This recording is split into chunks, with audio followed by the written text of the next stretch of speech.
Voilà, voilà, très bien. Voilà, Voilà. c'est fait. Alors, je mets l'écran entier.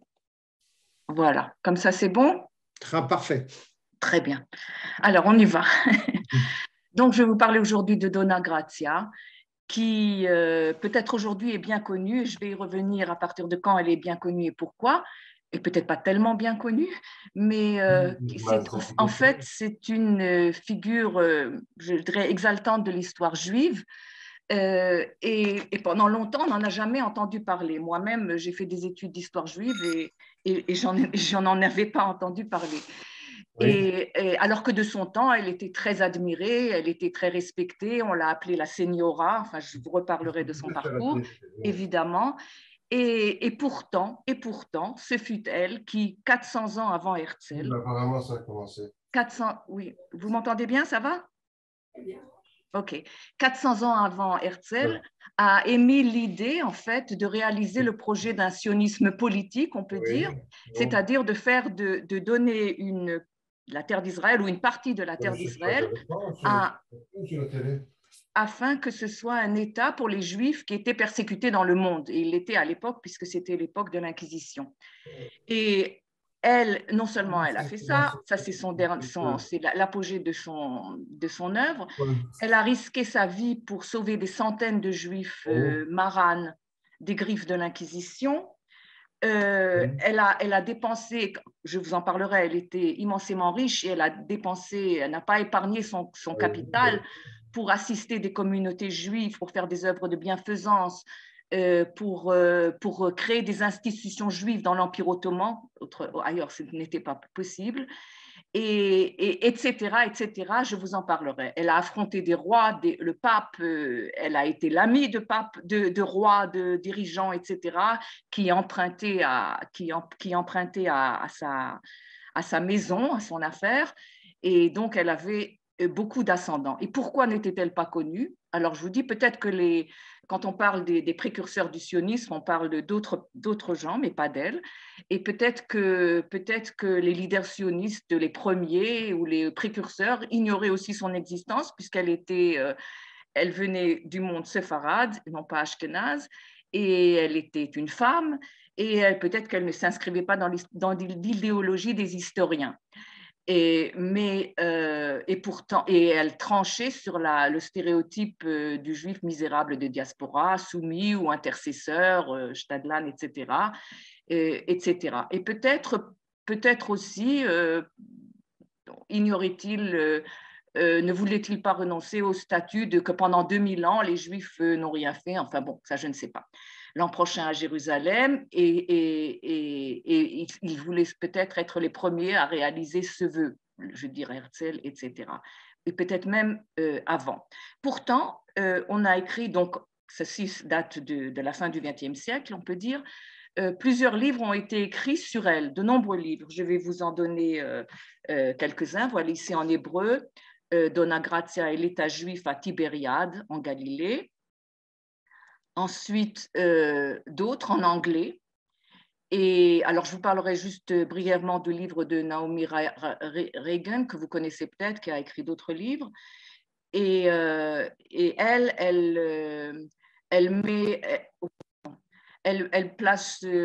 donne à Grazia le caractère d'une matrone juive de New York, si vous voulez. Bon, et d'autres livres en anglais. Attendez, on va passer en hébreu aussi, sur sa vie, sur son œuvre, sur ses aventures. Ici, je vous donne le roman de La Señora de Catherine Clément, qui est écrit en français, donc, et peut-être que certains d'entre vous l'ont lu. Mais elle en parle. Alors, je vais vous parler de moi, ma conférence se base sur un livre que j'ai traduit de l'hébreu. J'y reviendrai. Et là, ce sont des points de vue à chaque fois totalement différents. Catherine Clément décrit Grazia comme une flamme pas mystérieuse et instable, sujette à des mouvements d'humeur un peu hystériques, ce qui est un peu surprenant vu ce qu'elle a fait. Et en plus, elle écrit, elle parle, l'auteur, le roman, celui qui raconte l'histoire est en fait, dans ce roman, est en fait son neveu qui écrit après la mort de sa tante son histoire. Et c'est un peu bizarre puisque l'auteur étant une femme, elle aurait pu écrire à la première personne. Mais bon, c'est ainsi. Et elle l'a décrit d'une façon totalement différente de Yitzhak Gormezano Goren, que j'ai traduit. Donc, j'ai traduit le premier livre à Sheker Akadosh, Le mensonge sacré. Et le mensonge sacré. Et lui, il écrit justement, il écrit à la première personne. Donc, c'est un homme, il écrit à la première personne en tant que Donna Grazia. Et il l'a décrit avec un caractère totalement différent parce que justement, comme il l'a vu selon des données historiques qu'il avait, j'y reviendrai, comme une femme dure en affaires, forte et prête à se mesurer aux hommes les plus fermes, et une femme visionnaire ayant des capacités de commandement et qui mit à profit sa puissance économique comme une arme contre ceux qui l'a maltraité ou maltraité son peuple. Et donc, il l'a décrit comme une femme forte, courageuse, qui parle d'égal à égal aux grands, c'est-à-dire au roi, au prince, au pape, etc. Alors, Goren, donc l'auteur du livre que j'ai traduit sur Donna Grazia, il vit en Israël et il écrit en hébreu. Et en fait, ce que voulait Donna Grazia, c'est la concrétisation de son rêve politique existe. Donc, je ne sais pas si donc, mais enfin, il a une attitude de distanciation par rapport aux personnages chrétiens ou arabes ou enfin en musulman plutôt, par rapport aux autres personnages. Et il les décrit en particulier le roi Joao III, un évêque Coutinho de Lisbonne, et même les deux inquisiteurs qui sont tous évidemment des personnages historiques. Et j'y reviendrai comment il est décrit. Donc il écrit à la première personne. Et non donnant la parole à son neveu, comme l'avait fait Catherine Clément. Son neveu, je dois dire, on y reviendra aussi, était peut-être au cours des âges plus connu. On verra. Mais le personnage de Donna Grazia n'est pas figure inconnue. Donc, d'abord, je dis qu'il a écrit donc 4 livres. C'est l'ensemble s'appelle La Señora. Le premier, Sheker Akadosh. Le deuxième, La Reine des Finances, Malkat Finansim, La Reine des Finances. Le deuxième volume, le premier se passe à Lisbonne, donc sa ville natale, jusqu'à ce qu'elle quitte Lisbonne. On verra dans quelles conditions. Malkat Finansim, c'est son séjour à Anvers, où elle va rejoindre le frère de son mari. Alors, son mari décède quand elle a 26 ans. Et elle rejoint et l'Inquisition commence commence à l'inquiéter au Portugal. Et elle quitte donc le Portugal, mais avec sa fortune ou en faisant en sorte de garder un comptoir à Lisbonne. Et elle part pour Anvers, où se trouve le frère de son mari, qui était aussi immensément riche. Elle s'associe avec lui. Et le deuxième volume parle de son séjour à Anvers, où elle est vraiment la reine des finances, où elle finance les cours du monde d'Europe, etc. Et à un moment donné, elle quitte aussi Anvers parce que sa fille est de nouveau inquiétée, c'est-à-dire qu'un riche protégé de Charles Quint veut se marier avec elle, évidemment pour hériter de la fortune, et elle quitte Anvers pour Venise. Donc le troisième volume, Kadachat Venezia, la fièvre de Venise, se passe à Venise. Ensuite, regarde une seconde, il faut que je passe. Non, attendez. Et il me manque un. Donc, je ne sais pas pourquoi. Bon, le dernier, je vais vous le montrer. Là, je vais vous le montrer dans ma bibliothèque. Là.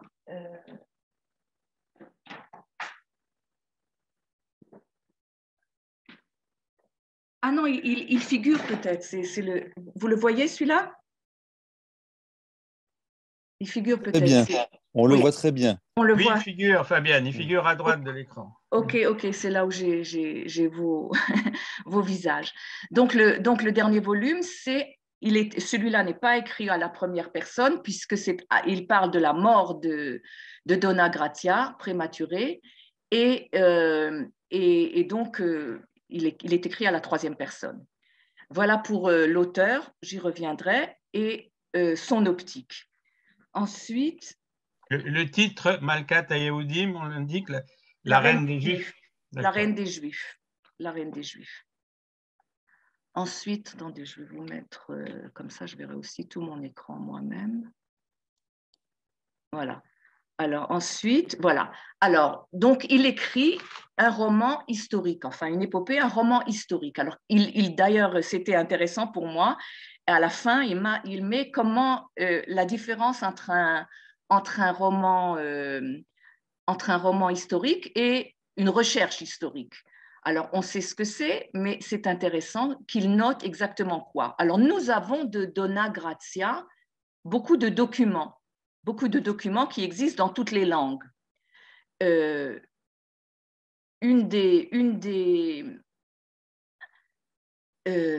Alors, je reviens d'abord à ce qu'il n'est pas sûr, par exemple, il y a des points sur lesquels on n'est pas sûr. Par exemple, on ne sait pas, il n'est pas sûr que quand elle était à Anvers, une fois qu'elle était à Anvers, on sait qu'elle dirigeait la société, cette grande affaire, la maison Mendes, donc du nom de son mari ou de son beau-frère. On ne sait pas si elle l'a dirigée à Lisbonne, puisque son mari l'a dirigée. Mais vu la place qu'elle avait à Anvers et ce qu'on sait d'elle quand elle était à Anvers et son association avec son beau-frère, on peut penser qu'elle était déjà rodée, à la fois sur les affaires et à la fois sur comment sauver des Juifs, qui était l'œuvre de son mari et qui, lui, ne voulait pas la mettre en danger, donc ne l'avait pas impliquée dans cette affaire. Mais là, il romance un peu, peut-être, mais enfin, dans un romancé légitime, et on peut penser que ça peut être justifié, parce qu'une femme qui n'aurait jamais rien su de rien n'aurait pas été capable tout de suite de faire ce qu'elle a fait. Mais des documents historiques attestent incontestablement qu'elle avait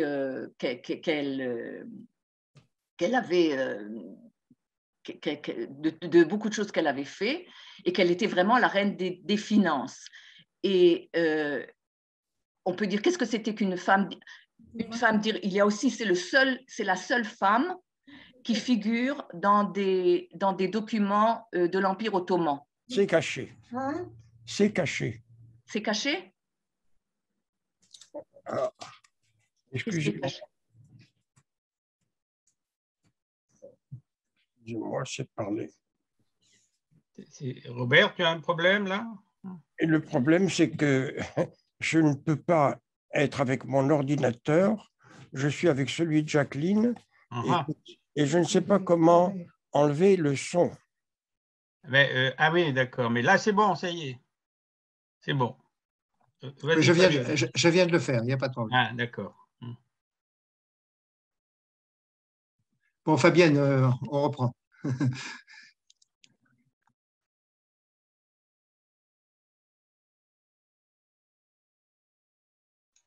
Fabienne, rouvre ton micro. Fabienne, votre son a été coupé comme ça, vous m'entendez? Oui, c'est ça. C'est bien. Bon? C'est oui. bon. Donc, voilà. Donc il est sans doute probable qu'elle avait fait son stage dans tous les domaines où elle a œuvré par la suite, déjà à Lisbonne. En tout cas, il le décrit comme ça dans son livre, le premier volume, donc, que j'ai traduit. Alors, à l'époque, il y a quelque chose d'un peu trouble qui n'est pas élucidé, ni dans le roman, mais c'est impliqué, on peut l'imaginer. Elle quitte Lisbonne parce que le roi, João III, veut faire épouser sa fille par un gentilhomme de sa cour, évidemment pour avoir sa fortune. Et alors, elle dit, alors ça c'est merveilleux dans le livre, le dialogue qu'elle a avec le roi quand elle se présente là-bas, elle quitte Lisbonne avec l'accord du roi, soi-disant pour assister au mariage qu'elle a prévu elle-même, quoi, entre sa fille, elle a une fille unique, Reina, et son oncle, et donc l'oncle de la fille, c'est-à-dire le frère du mari. Or, quand elle arrivait, et ce qui se fera finalement, ce mariage, mais donc, elle a la permission, non seulement la permission, elle est même accompagnée par une flotte. Et donc, elle quitte officiellement, elle n'est pas poursuivie officiellement le Portugal et elle laisse un comptoir à quelqu'un d'autre, le comptoir du Portugal, pour continuer à œuvrer ce qu'elle avait commencé là-bas. Alors, elle quitte le Portugal. Attendez. Voilà. Alors, cette femme, on ne sait rien d'elle, de son apparence, à part un médaillon qui a été frappé en Italie, où ça, je ne me rappelle plus, je crois je ne sais plus dans quelle ville d'Italie. Alors, mais ce médaillon, la plupart des historiens pensent que ce n'est pas Donna Grazia. Pourquoi? Parce que cette fille qu'elle a eue avec son mari, Reina, s'est donc mariée avec Joao, son neveu, et ils ont eu une fille unique qu'ils ont appelée aussi Grazia. Mais pour faire la différence, on l'appelait la chica, c'est-à-dire la petite, et elle était Donna Grazia. Mais la plupart des historiens pensent que c'était sa nièce. Or, l'historien qui s'appelle Cvica Cvaillac, qui dirige la maison Donna Grazia à Tel Aviv, à Tibériade, et l'auteur du livre d'ailleurs, pense que c'était elle. Et sans doute qu'il y avait une ressemblance entre les deux, donc elle avait à peu près cet aspect. C'est ce qu'on peut voir ici, donc Donna Grazia dans toute sa splendeur. Attendez, voilà. Voilà. Alors donc, comment je fais et pourquoi j'ai pas la suite comme ça? Non. Comme ça. Comme ça. Comme ça. Comme ça. Voilà. Donc, elle a vécu du 20 juin, donc ça, ce sont ses dates de vie, du 20 juin 1510 au 3 novembre 1569. Elle est née en tant que Béatrice de Luna. Béatrice de Luna était la fille, elle est née au Portugal, donc à Lisbonne, elle était la fille de riches, d'une famille très riche, de Luna, qui s'était enfuie d'Espagne et qui s'était convertie au christianisme. Donc ça, c'est son nom chrétien officiel. Et Béatrice de Luna se marie donc à l'âge de 18 ans. Elle se marie avec Tsemar Mendes, de son nom juif, de son nom chrétien Francesco Mendes, qui avait 48 ans. Donc un écart énorme, mais enfin ça se faisait à l'époque. Et son mari, donc Francesco Mendes, était un banquier, un riche banquier, et surtout il s'était enrichi dans le commerce des épices, et surtout l'épice du poivre qu'il avait trouvé en Chine et qui pouvait conserver les viandes, donc c'était quelque chose de très très très prisé, et il avait eu le monopole du roi pour importer des épices en général et cette épice du poivre, ce qui l'a rendu immensément riche. Et à sa mort, à la mort de Francesco Mendes, donc en 1536, alors que Donna Grazia n'avait que 26 ans, il a légué toute sa fortune à sa femme, qui devint la dirigeante de ses affaires dans le monde. Et elle mit à profit son statut sa fortune et son statut en tant que dirigeante de cette affaire pour avoir une activité parallèle, c'est-à-dire diriger, malgré le danger énorme, un des réseaux clandestins pour faire échapper des maranes à l'Inquisition. Et quand elle a appris, ça je vous l'ai dit, que le couple royal fomentait le projet de marier sa fille et de la faire grandir dans son palais, soi-disant que c'était un honneur extraordinaire puisqu'elle puisqu'elle serait à la cour, elle décide de quitter le Portugal et de rejoindre son beau-frère Diogo à Anvers. Et c'est là que se termine le premier livre. Donc, Béatrice Mendes, Dona Gracia, comme elle est connue aujourd'hui, et de tous, et voilà, ou bien alors la Señora. On ne voit pas la Señora? Bon. Et pourquoi ça ne continue pas? Voilà, Grazia Nassi, quand elle revient au judaïsme finalement, alors qu'elle se trouve alors qu'elle est déjà dans l'Empire ottoman, elle reprend son nom de jeune fille, ou de Grazia Nassi. Et son neveu est aussi connu sous ce nom de Nassi. On y reviendra. La Señora. Voilà. Donc, elle naît à Lisbonne. Elle a un empire de navires qu'elle dirige avec brio. On verra plus tard quelques détails. Et donc, je vous dis que l'auteur s'est inspiré pour donner des détails, pour cimenter son roman et donner des détails. Il faut parler de comment il vivait, etc. Donc, il dit avoir vu des films d'époque ou bien des documentaires sur l'époque. Donc, c'est l'époque des grandes découvertes. Donc, il y a beaucoup de choses qui ont été faites, qui ont été filmées là-dessus, etc. Mais aussi, voilà. Alors, par exemple, il passe le premier, ce que vous voyez là sur la gauche, c'est un instrument de navigation qui s'appelle Astrolab.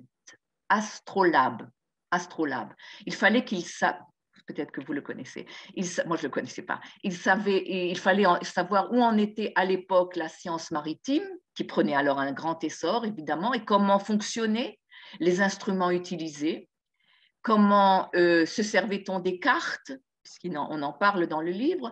À l'époque, on connaissait les parallèles, mais la question des méridiens ne fut élucidée qu'au XVIIIe siècle. De même, par exemple, il parle au moment où elle fait sauver quelqu'un qui était menacé par l'Inquisition, et elle veut le faire passer de Lisbonne à Bilbao, il fallait savoir l'endurance d'un cheval. Et pour ça, par exemple, l'auteur demande à un ami vétérinaire, spécialiste de chevaux, quelle est la capacité d'endurance du cheval, par exemple, pour vous dire que les détails, il s'est efforcé qu'ils soient véridiques. De même, il s'intéresse comment sucrait-on les boissons? Est-ce qu'on avait du sucre? Est-ce qu'on le sucrait avec du miel? Il parle par exemple de l'import du cacao, qui était une nouveauté que seuls possédaient les riches à Lisbonne à l'époque. Il a une séquence où il parle de ça. Donc tous les détails, il s'efforce qu'ils soient véridiques. De même, attendez, il parle d'un médecin qui est connu, qui s'appelait Amatus Lusitanus, Amati Lusitani ici, qui est évoqué dans le livre et qui est un personnage historique, qui fut un médecin de génie, on peut dire, et qui a documenté une œuvre monumentale où il parle de centaines de cas qu'il a traités, entre autres une césarienne. Mais à l'époque, on faisait une césarienne sur une mère morte. L'auteur avoue à la fin du film qu'il ne sait pas si on réussissait déjà à faire une césarienne d'une mère vivante, parce qu'il décrit l'accouchement de Dona Grazia, de sa fille Rena, comme un accouchement très difficile, et finalement, elle est née d'une césarienne et d'une mère vivante par ce médecin qui était un ami, donc Amatus Lusitani. Ça, il se permet de dire ça sans savoir vraiment si c'était vrai. Donc, de même, pour la flotte, donc toutes les descriptions qu'il fait de la flotte et de comment sait-on où se trouve tel bateau à tel endroit, puisqu'il en parle dans le livre, tout ça, il se base sur des données existantes. De même, puisque évidemment, c'était l'époque de l'Inquisition, où on brûlait des gens, où on brûlait par auto-da-fé. Et tout ça, c'est très présent dans ce livre, à tous les niveaux, non seulement à Lisbonne, mais même plus tard quand on le verra. Ensuite, donc on a dit qu'elle quitte pour Anvers pour sauver sa fille, donc des griffes d'un mariage qui ne lui permettrait plus de retourner au judaïsme. Elle va donc à Anvers, ça c'est une illustration de Anvers à cette époque. Dans le livre, il appelle ça Anvers. Non, pas encore. Anvers, voilà. Donc à Anvers, elle marie donc sa jeune sœur Brianda, qui était d'un caractère tout autre, très enfant gâté, si vous voulez, et elle la marie donc à son beau-frère Diogo. Elle-même, on ne sait pas trop, enfin peut-être, on ne sait pas les rapports qu'il y a eu entre elle et Diogo. Sans doute, on ne sait pas s'il y a eu une véritable aventure ou pas, mais en tout cas, il lui laisse toute sa fortune. Avec lui, d'abord, il s'associe avec elle, et Diogo meurt en 1543, et dans son testament, il laisse à Grazia la direction de ses affaires, qui embrasait le monde entier. Et cela la transforme vraiment en reine des finances de l'Europe. Et d'où le livre éponyme le deuxième de la série de cet auteur, de Goren. Et non seulement il la nomme reine des finances, mais il la nomme aussi tutrice, si vous voulez, de sa fille, ce qui, on verra, aura des conséquences assez terribles plus tard quand elle arrivera à Venise. Pourquoi quitte-t-elle Anvers? Aussi, je vous l'ai dit, à cause des poursuites amoureuses d'un chevalier espagnol qui s'appelait Francesco d'Aragon et qui convoitait sa fortune, évidemment, de la mère, de la veuve Mendes. Et ce soupirant était particulièrement dangereux puisqu'il était un favori de Charles Quint. Et elle s'oppose, elle a le culot ou l'affront, et elle réussit à s'opposer à Charles Quint et à fuir Charles Quint qui la poursuit dans son périple vers Venise où elle arrive finalement. Donc elle arrive à Venise et là, 2 ans après son arrivée à Venise, où elle arrive aussi avec toute sa fortune, où elle se fait précéder par son neveu qui est toujours très avec elle dans ses affaires et aussi dans beaucoup de choses, et qui est très doué aussi, et à qui elle a fait faire des études à l'université de Louvain, où il a été devenu l'ami de grands de ce monde plus tard, ce qui lui servira beaucoup. Et là, à Venise, 2 ans donc après son arrivée à Venise, sa sœur Brianda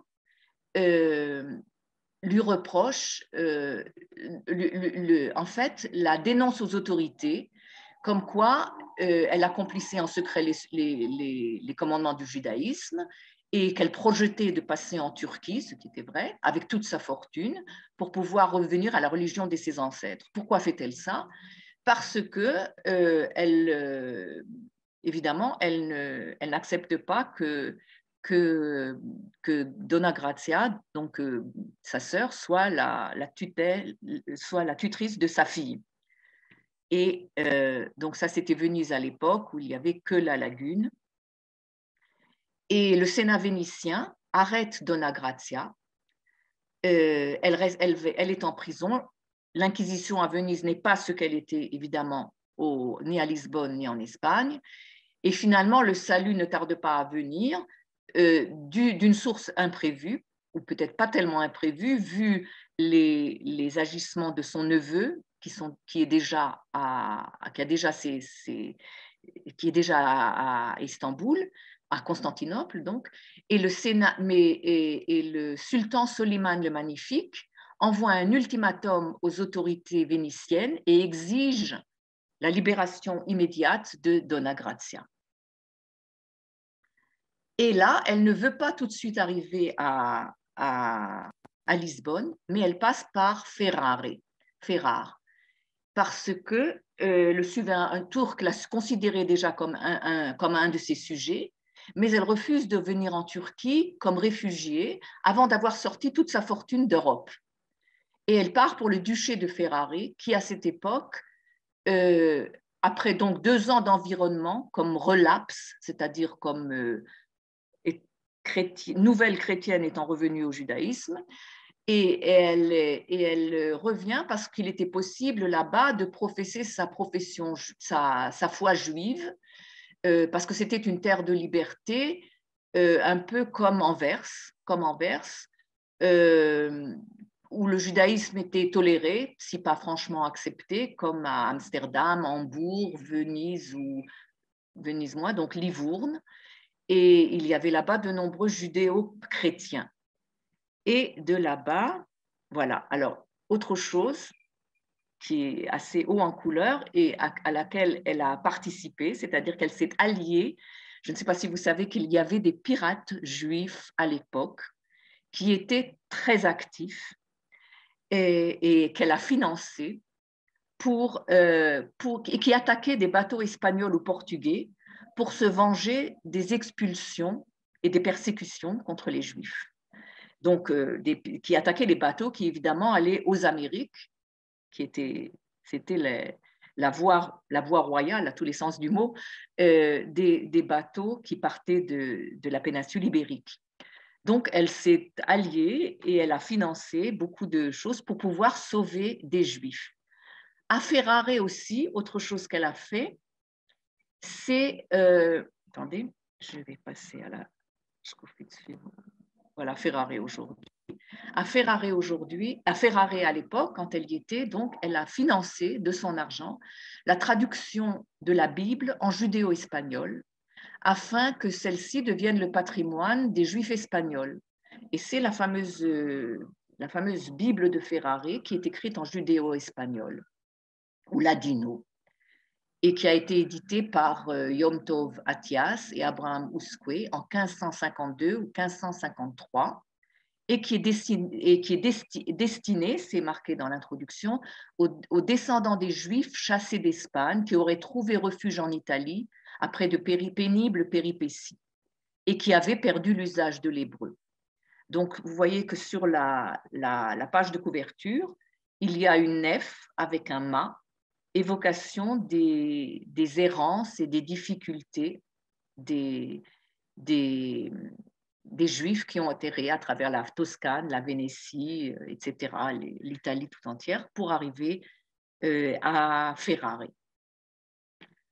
En 1556, elle intervient auprès du pape Paul IV, suite à la bulle qu'avait émise ce pape, qui était particulièrement sévère, dure à l'égal des Juifs.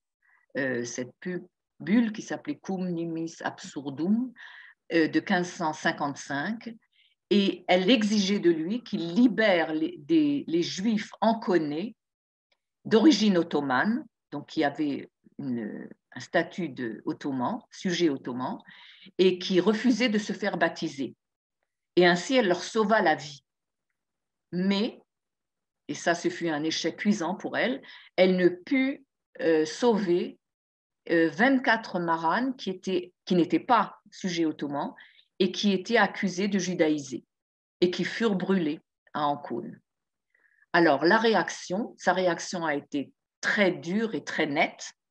Elle a voulu faire un boycott commercial contre Ancône, la ville du pape. C'était une ville du pape. Et c'est la première fois dans l'histoire que des Juifs osèrent défier le pape, défier un pape. Et ce boycottage, elle a réussi à réunir des Juifs, à avoir l'accord de Juifs ou le soutien de Juifs par-ci, par-là dans le monde. Mais finalement, ceux qui s'opposèrent à ce boycott furent les Juifs d'Ancône eux-mêmes, qui craignaient une vengeance cruelle du pape. Et ça, je l'ai dit, elle l'a ressenti comme un échec cuisant parce qu'elle avait vraiment fait tout et pour le faire, même affronter le pape. Je passe à la... Voilà. Alors là, je vais un petit peu parler de son neveu, qui était donc Don Joseph Nassi, de son premier nom, Joao Miguez. Miguez et pas Nassi, parce que ses parents, c'est-à-dire le frère de son mari, le frère du mari de Dona Gracia et son épouse, s'était converti en Espagne et était venu au Portugal pour fuir l'Inquisition. L'Inquisition ne s'attaquant qu'aux Maran, aux Juifs, aux conversos. Il ne s'attaquait pas aux Juifs, mais aux nouveaux convertis soupçonnés de judaïser, comme il disait. Donc, il avait pris le nom un autre nom, donc de Luna, mais, non, pas de Luna, Mendes, ses parents, je parle. Mais comment les Juifs ont été convertis de force au Portugal, c'est-à-dire que le roi du Portugal, ça je le dis très rapidement, le roi du Portugal avait dit aux Juifs, pour pouvoir épouser la petite fille d'Isabelle, Isabelle la catholique, on voulait marier une autre Isabelle, donc sa fille ou sa nièce, à Joao du Portugal. Et la condition de cette deuxième Isabelle était aussi d'expulser les Juifs. Et ce roi, qui était un petit peu une fois comme ci, une fois comme ça, il a accepté, mais il a dit qu'il expulsera. Il expulse donc les Juifs. Les Juifs qui ne voulaient pas embraser le christianisme voulaient donc partir. Ils étaient dans le port de Lisbonne et ils attendaient les bateaux qui devaient les prendre. Les bateaux étaient sur la rive, mais à un moment donné, on a pris les enfants. L'Inquisition, enfin des sbires de l'Inquisition ont pris les enfants aux parents, les ont baptisés de force et finalement les Juifs n'ont pas pu partir parce qu'on leur a pris les bateaux et pour pouvoir récupérer leurs enfants, si on peut dire, ils étaient obligés donc d'embraser le christianisme. C'est pour ça que ce fils Joao n'a pas le même nom que ses parents. Il ne s'appelait pas Mendes, il s'appelait Miguel, ce qu'il a utilisé plusieurs fois pour ses différentes manœuvres. Je vous l'ai dit, il a étudié à l'université de Louvain, il a fui donc Anvers aussi, et il passe en France, puis en Italie, et puis dans l'Empire ottoman. Et là, il devient un personnage important à la cour de Souliman le Magnifique, et il fait le choix judicieux de soutenir le fils, parce qu'ils avaient deux fils et l'un d'eux devait hériter et l'autre pas, l'autre en fait se fait massacrer, le fils du sultan Selim II. Donc il devient l'ami de Sélim II, ce qui lui veut par la suite un des postes prestigieux au sein de l'administration impériale, et il s'occupe de politique étrangère. C'est pour ça qu'il est peut-être plus connu. Par exemple, ses connexions en Europe favorisent sa politique. Il sait négocier la paix avec la Pologne. Il influe même sur l'élection du roi de Pologne. Il encourage la révolte des Pays-Bas contre l'Espagne. Il amène la Sublime Porte à déclarer la guerre à Venise. Et la défaite de Venise donne Chypre aux Ottomans. Et c'est pour tout ça, pour les récompenser, il est fait finalement duc de Naxos et seigneur d'Andros, c'est son titre. Et il gouverne ses possessions depuis son palais du Belvédère à Constantinople, où il a d'ailleurs sa propre imprimerie. C'est un personnage très puissant. Et je reviendrai plus tard à ce qu'il a fait, ce qu'il n'a pas fait, ce qu'on lui attribue et ce qu'on ne lui attribue pas. Attendez. Donc voilà les différents noms de Joseph Nassi. Donc Mikès, je vous l'ai dit, Mikès, parce que Mikès d'abord au Portugal, Mikès en Flandre. Ensuite, il revient à son nom, non Joao Miguel Mendes, et puis Joseph Nassi ou Yosef Nassi quand il revient au judaïsme. Alors, 16e siècle, Constantinople, et Dona Gracia et Joseph Nassi s'installent dans une partie de Constantinople, à Galata, quartier de Karaköy, qui devient le centre de l'aide mondiale aux conversos juifs.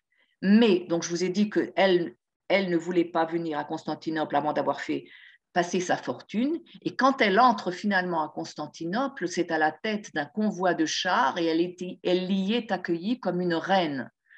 Elle revient là publiquement au judaïsme et c'est là qu'elle célèbre les noces de sa fille Reina à Don Joseph Nassi, ex-Joao Miguez.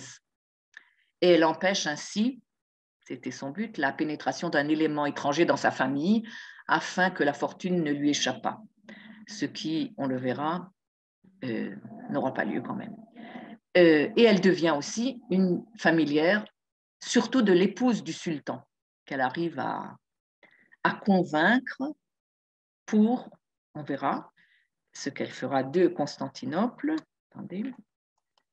Donc, elle s'installe donc à Galata, et c'est de là qu'elle découvre,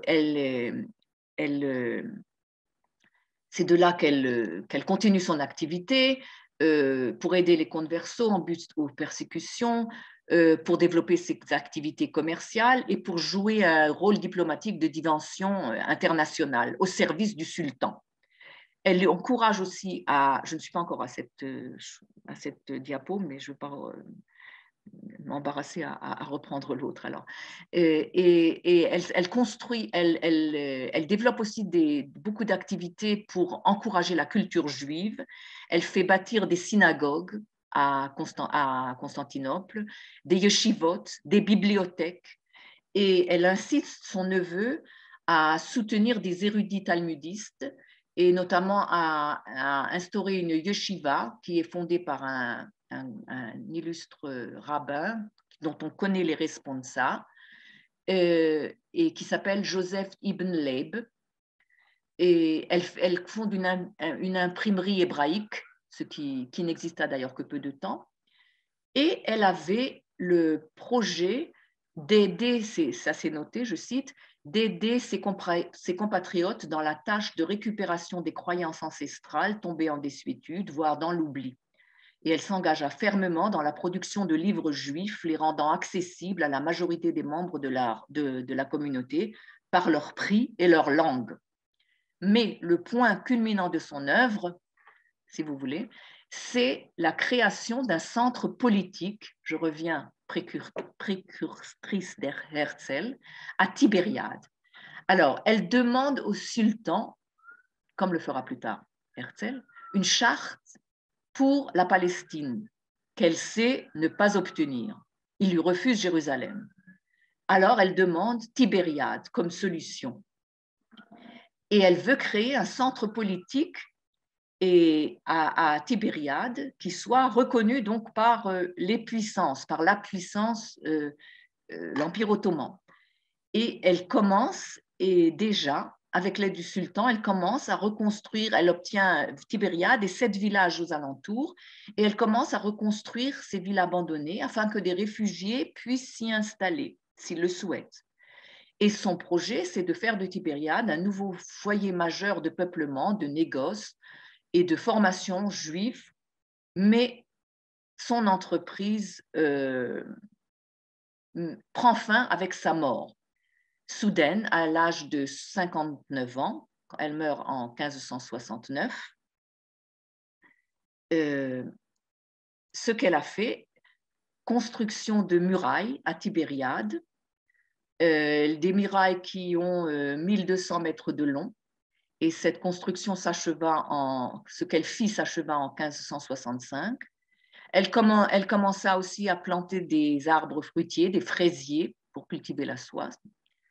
Et sur l'ordre du sultan, on fixa des jours de marché à Tibériade et elle finança la canalisation de l'eau des sources afin qu'elle arrive dans la ville. On fit construire un palais pour elle à Tibériade, mais elle n'y alla jamais. En fait, son lieu de sépulture est inconnu. Mais d'après tous les indices, elle trouva la mort en diaspora, sans doute à Constantinople.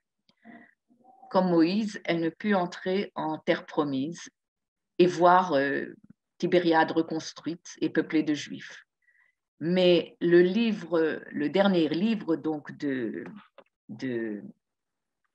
Yitzhak Goren s'arrête, donc le livre La Reine des Juifs, traite de ses 16 années en Turquie et termine donc la trilogie de la Señora. En regarde ce qui se passe là. Donc, les musées de Tibériade. Voilà. Alors, plus tard, c'est en 1992, l'État d'Israël émit un timbre. Je vous dis, vers la fin du XXe siècle, commença à connaître, à reconnaître et à diffuser des données ou des livres sur Dona Grazia. Donc, en 1992, un timbre israélien montre le portrait de Dona Grazia tiré de la médaille que je vous ai montrée tout à l'heure, qui avait été frappée à Ferrare en 1551. Il y a aussi un dessin de Tibériade, inspiré d'une lithographie de 1681, d'un artiste néerlandais, et il est inscrit en hébreu « Voici la femme qui t'aida au temps de ta détresse. Hi haïsha she'azra lecha beshat metzukatra ». Et c'est un vers d'un poète portugais Maran du XVIIIe siècle, du nom de Shmuel Uski.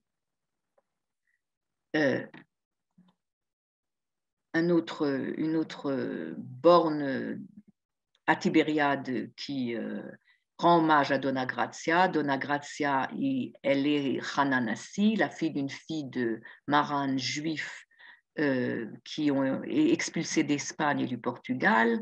Elle était parmi les femmes les plus riches du monde au XVIe siècle. Elle a consacré sa vie et son immense fortune légendaire à sauver des Juifs après qui expulsés d'Espagne, etc. En 1560, elle a initié la fondation d'un État juif à Tibériade et au repeuplement du peuple juif. Je dois dire, vous savez que près de Tibériade, il y a une localité qui s'appelle Tzemach, un des villages qui entourent Tibériade, qui est un quartier de Tibériade aujourd'hui. Or, Tzemach, c'était le nom de son mari, le nom juif de son mari, de Francisco. Et voilà. Alors aujourd'hui, il y a un musée Dona Grazia à Tibériade qui est très beau. Et aujourd'hui, elle est idolâtrée par les descendants des conversos sauvés qui sont dans le monde entier, évidemment, en Italie, en Amérique centrale, en Amérique du Sud, aux États-Unis, partout. Et elle est... et évidemment, dans ce musée, aujourd'hui, on fait des bat mitzvot, on fait toutes sortes d'événements. Et ce musée retrace la vie de Dona Grazia. Je peux vous donner